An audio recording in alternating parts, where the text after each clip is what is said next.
tell.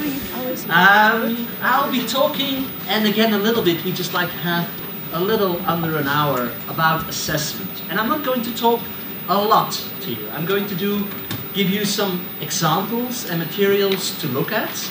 And I want to start off with a short warm-up kind of discussion, giving you a couple of questions and think a little bit about these questions. And then I'll just briefly talk a little bit about reverse and backwards design, and probably, hopefully this is something that you know already, and I know that we have been discussing this a little bit this morning, and the University of Chicago pointed out that all of their kind of activities and lessons and modules and classes are being shaped according to the backwards design. I'm going to talk a little bit about integrated performance assessment that goes along with backwards design, and then we'll have a look at one big assessment scenario, and I'll provide you also with some rubrics to think about how does such a scenario, how would that work for your context? What do you think, what do you feel about such a scenario, and discuss some of the assessment criteria. So that's the plan for today. I put together basically three questions, but they're kind of like already big questions, and I just want to give you a little bit of time, let's say max 10 minutes, to think about these and to talk to each other about these. And you can address one question. If you're done with that really quickly, you can address all the other questions, or you can just choose a question. And the first question is, how many different kinds of assessments do you use to get a really good picture of where your student is at, what he or she is able to do with language? And we're talking about the 4 skills. You can talk about the 4 skills. So what kind of assessments do you use? And do you feel that they capture your students' progress, the growth, adequately? Secondly, a little bit of a question is, how well do your language assessment tasks mirror your in-class practice tasks? Is there a difference between these tasks? And why is that the case? And do you feel that that is warranted? And is the feedback that you provide in class aligned with the feedback that you provide of the tests? And one important last question is, how authentic and performance-based do you feel your assessment tasks are really? Are they really proficiency-based, authentic? And even do you use integrated tasks, like how listening and reading might kind of develop into writing and speaking, and why or why not? I know these are big issues. These are big issues in assessment, in standardized assessment, in classroom-based assessment. Take some time and discuss these with your partner. You can team up in groups of 3 or 4, or just like with your pair up. Okay.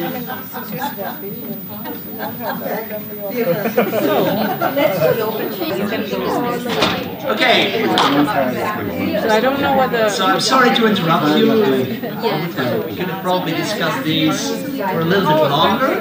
Are there some things that you want to share about your discussion, conversation, or you want to ask somebody's opinion about?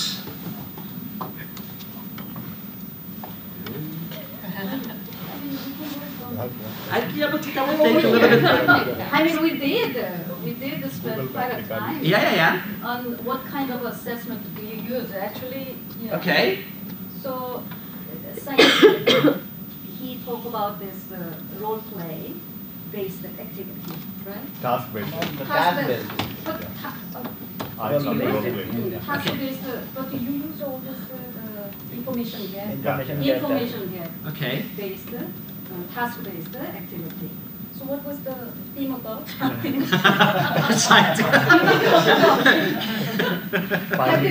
example, schedule. So we give them first work on their skill. So when they learn how to write their schedule, like present habitual tense. Okay. So they work on their schedule, and then they work together with the other person to find out a common time that they could go for lunch. Okay. And then they share that with other group, for example, and then try to, do this type of activity. When you try to describe this, I think it feels very much like an activity that you just would do in your regular classroom, but you use it for assessment purposes as well. So sometimes we give them, they listen one conversation about two persons about the respective challenges, and then they try to figure out, write that one, that part, and then compare with their peer group, and then come up with, look at the differences, for example, if they have, and then we go around and see the present. So, for example, 3 sets of audio recordings. Okay. So they listen and then they try to figure out. Okay. So if they can do the same thing, so it could be home assignment also, Yeah. or in a test, for example. Okay. So Okay. Anybody else want to share an example of? Oh, that's the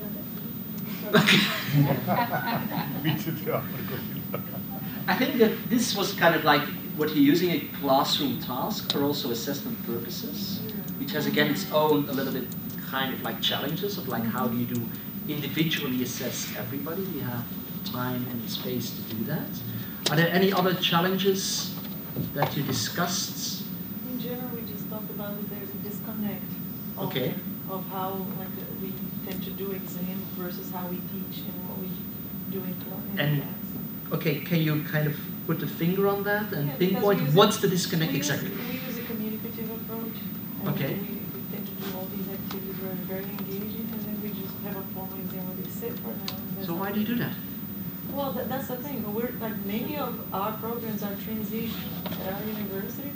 Korea, I believe, has already transitioned 100%. They just don't do any written exams or anything like that anymore. Okay. So I think it's a gradual thing. It's Yeah. not something you can just do overnight. Oh, okay, now from now on, like this semester, for example, our students usually have like a hard copy of the book. And for the first time, I said, since most of us are connected anyway, I'll give you an option. You can just get the access online, bring your computer, use it in class. And I thought, it's going to be awesome because they're going to save money, you're going to see all that interaction. No, sometimes the technology can be slow. Sometimes they can just, easily merge from looking at the screen of the book to texting a friend. Yeah. So I wasn't as happy with the results. So I think we need to do things gradually, kind of experiment too and see how it's going. And well, it didn't work for good reason. How else could I change? Yeah. So if you dream a little bit, what would your ideal assessment then look like after you have taken all these baby steps? I think we would create these communicative approaches. She was sharing the one she does. Do you want to talk about the one? Well, my high intermediate level class in Portuguese, they have native speakers partners.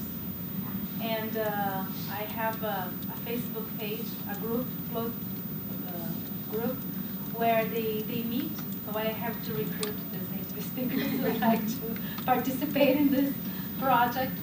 And then during the quarter, we have some topics we discuss in class, and then they will ask questions about these topics to the native speakers. They ask on the Facebook group. Everyone, they share pictures and stuff like this, or sometimes it's very like, oh, look, this is what I see from my window. What do you see from your window? But then the assessment, they do a lot of self-assessment because they record.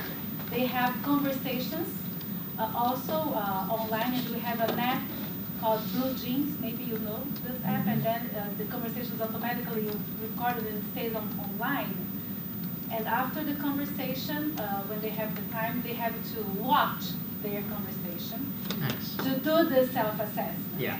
So how well they were able to communicate so they can have to talk about their vocabulary usage, the construction and pronunciation, so they can compare a little bit with the native speaker and see, and also culturally, they were able to talk about that topic, and then they write about it.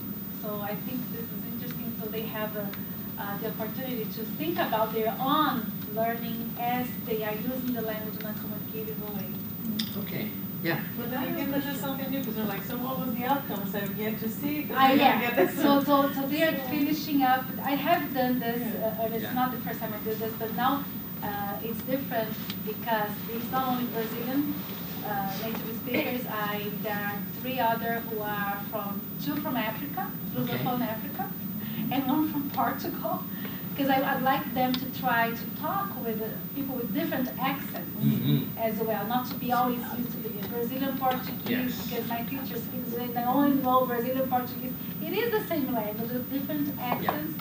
Yeah. So I am very curious of the weekend I'll be doing the. Okay. Yeah, absolutely.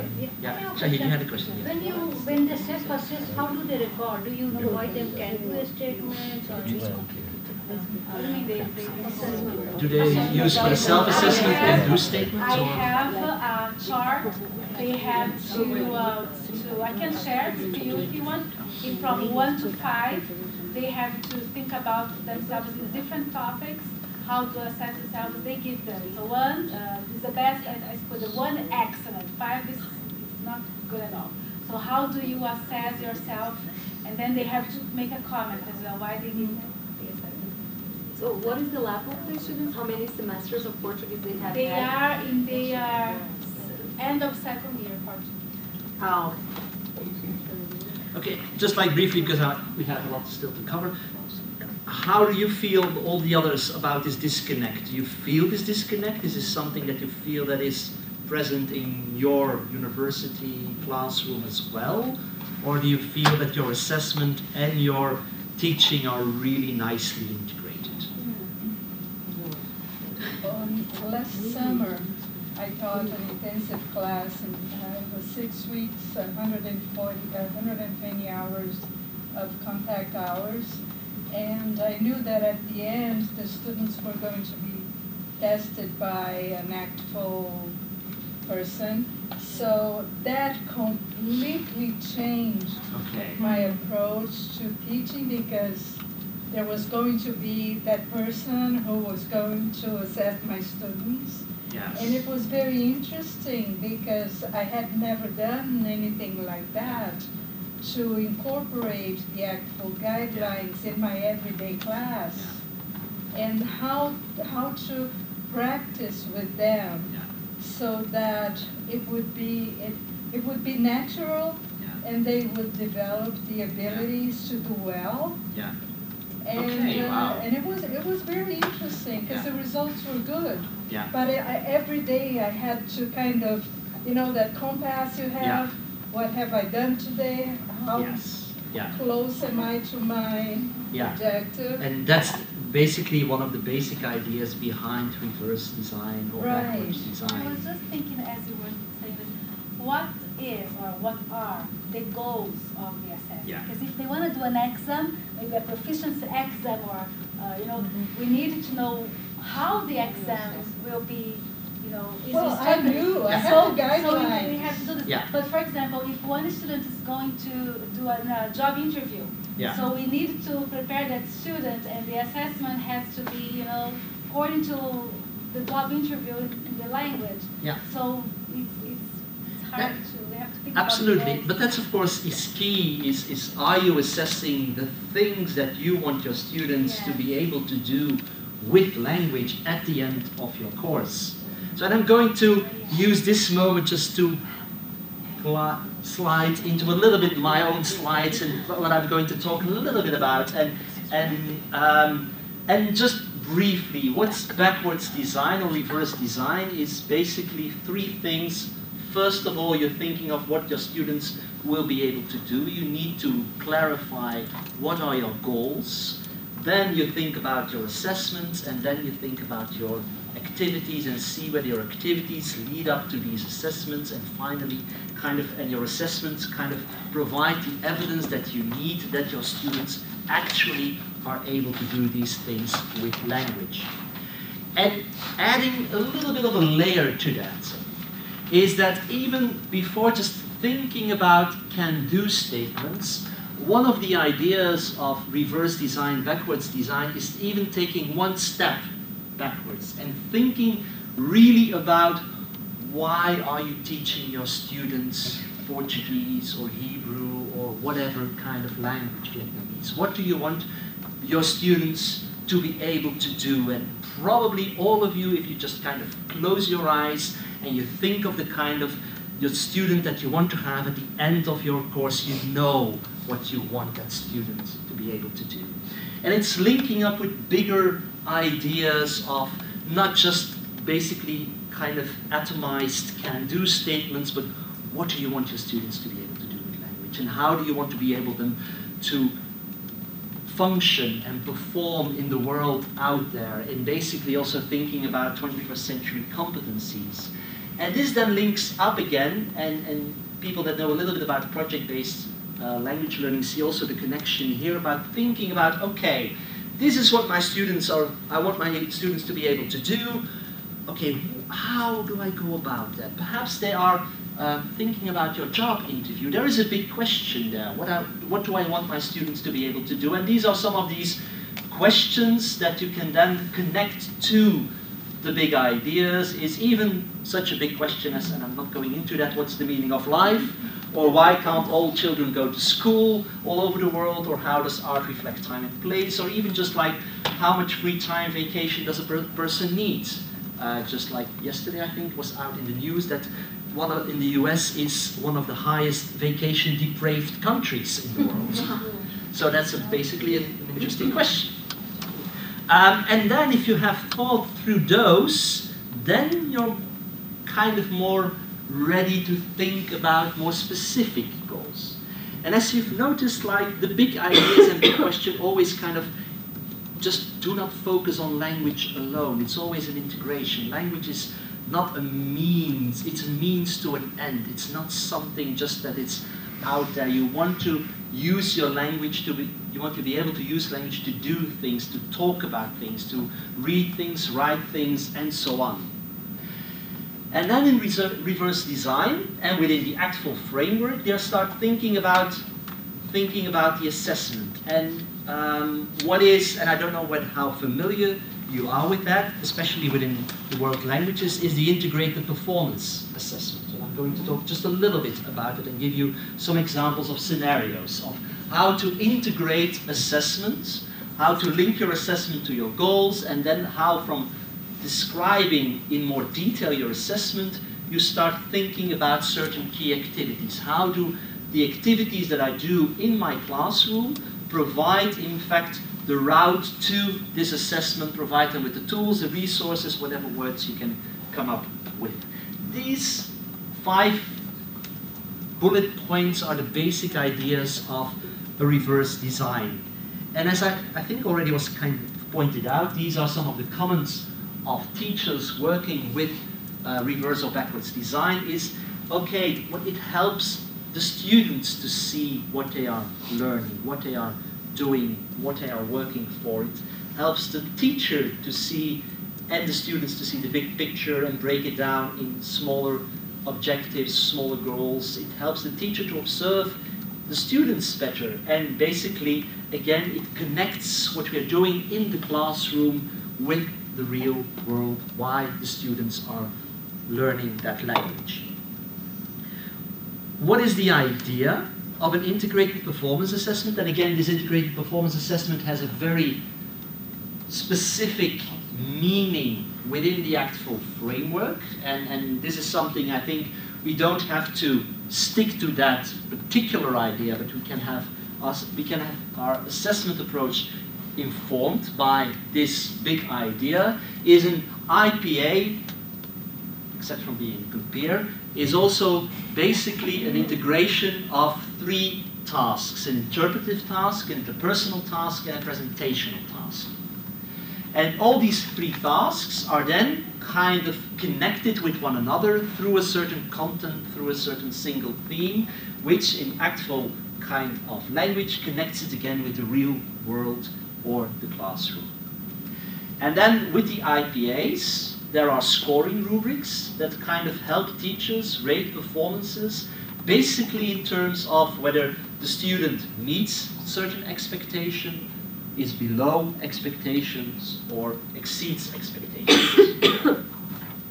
And I'll show you just, and I'm not sure whether you can read this, but I'll be passing out some rubrics later on. So it breaks then this is the interpersonal task rubric, and it breaks it down in, for example, comprehensibility of the interpersonal interaction and performance. How well am I understood? How well do I understand my interlocutor? What about my language control? How accurate and fluent and whatever is my language, vocabulary? And there are even 2 more criteria, which is cultural awareness and communication strategies. So then, of course, you have to have some criteria, and again, criteria that you probably will discuss with your students. The key idea of these IPAs is kind of like creating a scenario and providing your students with this scenario beforehand so that they know what they will be doing once they are being assessed. And the scenario always starts with a kind of setting. Again, this is trying to connect what you do in your classroom to the real world and real world language needs. And for example, this one is you're an exchange student at a senior high school in Japan. It's for an intermediate mid-level. It's an exciting time of the year because your school is starting to plan its school festival. And although you're a little familiar with what goes on at school festivals from watching anime and reading manga, you have never experienced one for yourself. So you're looking forward to getting involved and want to be able to plan activities alongside your new classmates. It's getting your students a little bit in the setting, in the context, in the mood, motivate them. And then you have the 3 tasks. The interpretive one is you're studying a flyer about school festivals. Then after you have read the flyer, you decide to talk with a classmate and ask him questions about the event and what kind of activity or festival stall you would like to create. And then basically you kind of create a festival stall or a kind of activity and you present on that. So this is what your students know. These are the tasks that they will need to address in the assessment, and these are linked to certain objectives. Just briefly, a second one, a kind of like ideal camp setting.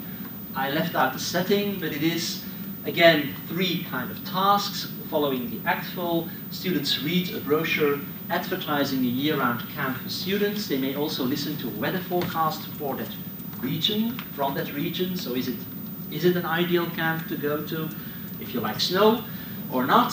Students have a conversation about the camp, again the interpersonal mode. They discuss what they like and don't like and comment on how often they will do certain things. They also discuss the weather that they are likely to encounter. Again, look at the description of the task. From a content perspective, it already provides some criteria to assess whether the students are able to perform that task successfully. They need to discuss their likes and what they don't like. They have to discuss how often they will do certain things, and they will have to discuss the weather. So the task will not be accomplished if they do not address these issues in their conversation. And then you move into a presentational mode. Each student then designs a presentation about his or her ideal camp setting, and they prepare an ad campaign for their camp using print and audio. Okay, what did we do? We were thinking a little bit about these IPAs and these scenarios, and we're still, this is a work in progress, so you're kind of the first group of persons that I'm going to introduce you to a kind of scenario that we developed for the Swahili modules that we have been working on. And so please free to give me all the feedback immediately or even delayed tomorrow about what you think about this. I'm providing you with 2 versions of the scenario. I'm providing you with the first version, which is more in line, a little bit more in line with the ACTFL IPA, but is more kind of a rough draft. And then I'll provide you with one detailed scenario for one of the tasks, where we have tried to flesh out that task a little bit. And this definitely is still a work in progress. And what we're still thinking about is then also the assessment criteria. And I'll provide you with some rubrics to have a look at. So this is your big task now. Look at the scenario, and I'll put the task on in a minute on the slide. Look at the more detailed version of one task of that scenario, and then have a look at some of the rubrics. And I'll provide you with the IPA rubric from the book, which is the Presentational Mode for Intermediate High, because the Swahili module is also Intermediate High. I'll just provide you with a completely alternative presentational speech rubric, and then I'll give you with the two classical rubrics from standardized testing. This is the TOEFL, the test for English as a foreign language, the independent speaking rubric, and its opponent, let's put it like that, from Cambridge, the IELTS speaking rubric. So I'll give you a lot of information. Just take some, we have, oh yeah, we have still so much time to look at those. Basically discuss the scenarios, what are its strengths and weaknesses, have a look at the more detailed version, what are the advantages or disadvantages, and think a little bit about how would you now assess the students' performances, and just have a brief look at the rubrics. And I just want you to have the rubrics, because if you don't have them and they're readily available on the internet, they always can inform your thinking about assessment criteria. And think about, can we refine the criteria in the rubric? I added some criteria in the rubric, which again, this is very rough and a work in progress. Can we refine them? Can we identify other criteria that we feel are more appropriate? Okay, so you've got two one-pages, one with a more narrative, which is the scenario, the first scenario. Then a page with columns, the scenario, which is a more detailed version of the task. And then you've got 4 pieces of paper stapled together, which are the different rubrics. So especially the rubrics, I know that's a lot. Just have a glance through them. Just, I think start out with reading the scenario, have a look at the detailed version, and then at the rubrics. And then have a discussion. Yes. Okay, I know time was short. Sorry for that. As I told you, this is very much a work in progress. So, and just like to clarify a little bit, this scenario, of course, belongs to a module consisting of a number of units where students go through certain tasks, and tasks that align with what's in this scenario. So they are prepared to do these assessment tasks, and then they can be assessed on that. And this one is a kind of a 2.0 version, but I'm not quite sure whether it's a better version. So, and again, we try to create a little bit of a setting there, which links up with the whole module, and then with a particular task in the module. So I want to have your opinion on this. What do you think? Is this something that resonates with you, that you feel that might work for your program, for modules? Does it have an added value compared to how you usually assess your students? Does it match? Is there a mismatch? Just shoot. And I'll duck. Well, the first one is very similar actually to what I do for the oral presentation, because what I do, I usually have 4 different topics, one for each lesson, and they can choose which one they feel more comfortable with to talk to the partner. One of them is, you're new in town, you need to find a place. Yeah. So you have to discuss with the persons, like where would be a good location, how much space you need, based on the other person's needs, and have to go back and forth. Okay. So I think I'm doing something similar. Yeah. Okay. Some more? Yes? Yeah, I think these are excellent performance assessment measures with very good assessment criteria. They're excellent. Yeah. Okay. But they need a lot of time to develop such measures. Yes, absolutely, yeah. So, and then just trying to link, because the first one was we didn't really have assessment criteria. We tried to add some criteria here in the 3rd column of this. And again, I left it a little bit open. I refer to, because I'm still in doubt, should we just use these criteria, or should we come up with some other criteria? And I try to flesh them out. Just basically, they're not really solid yet. And you see that some of the other criteria link to some of the rubrics that I provided you with, because these are very rubrics that are well known to assess language. So we could either stick to those, or we could dig a little bit closer to the IPA ones, the ACT4 ones. So how do these types of criteria relate to your assessment criteria in what you use on a daily basis in your language programs or yourself? Yes, go ahead. It's a little off the topic, but can I just comment on something? Yes, sure. Okay. Here, I found it very interesting here. So when it comes to an advertisement, looking for a future husband or wife, then you can narrate, what I want, what kind of, this future wife I would like to have. So you will just narrate all this, isn't it? The qualification, what are the things that you want. But here, when you're looking for an apartment, mostly we say that it's already, mostly in, our case, what is the, the fare, what is the rent, and then usually how many rooms, So you mean it's more narrow? Or not narrow, it's the other way around. It describes to the housing agent the type of apartment you want. I'm not quite sure whether I'm getting your question. So instead of include the details, I would like an apartment which has 2 rooms, and then maybe it's the other way around. I don't know. Maybe it's a cultural difference.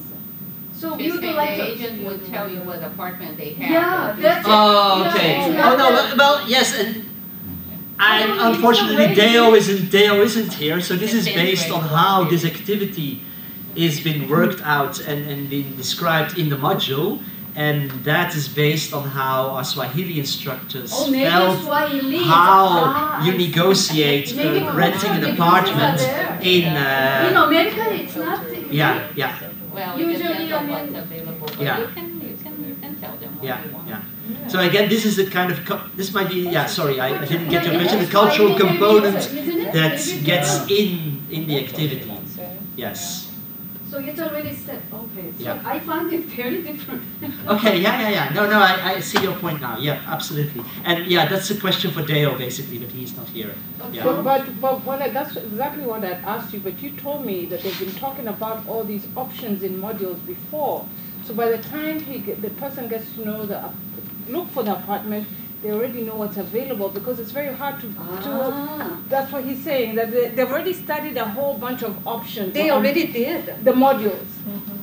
So it's not like you're going, because I told her, if I wanted to visit Bolivia, I don't know what the rent is. I can't, I don't know that it's a neighborhood, but he said they've had done some modules on the information, so the students have an idea of what they would like out of. That's what I understood from what you said. It's in that one module. Yes. Yeah. What is expensive? What is inexpensive type of Others without that. It's a module about study abroad, so it has a couple of activities, and one of the activities is having students figure out how to get an apartment in one of the major cities. But they would have to be been told, this is a good deal, Yeah. don't accept this. This is a bad neighborhood. This is an. And that is, they are discussing like neighborhoods. They are discussing all of that in the module. Modules. Yes. That's already clear.